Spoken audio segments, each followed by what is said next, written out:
Hi, this is Rosemary Nickel with MotivatingOtherMoms.com. I work with entrepreneurial moms. I help them with marketing and social media, but my big thing that I help them with is connecting them with other moms so that they have support, because as an entrepreneur you feel rather alone because the people around you typically don't understand why you're doing what you're doing.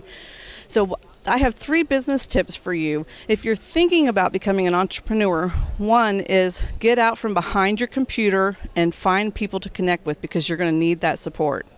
You're going to need people that think like you, that do work like you, and that is the way you're going to get through some of the difficult times. Number 2, if there is something that you don't know how to do or you're struggling with, don't waste your time trying to figure it out. Create a product, make money from it to pay for other people to do the work for you. I started a podcast recently. It's only 4 months old. Had no idea what I was doing. I just went, I want to do a podcast. And I hired a wonderful stay-at-home mom. She has an 8-month-old. She didn't want to go back to work. So she started her own business, and she connects podcasters with interviews. She gets interviews for them. So she can get me interviews on podcasts, and she also brings people to me. She does my graphics for me, so I don't spend time doing graphics because I suck at it.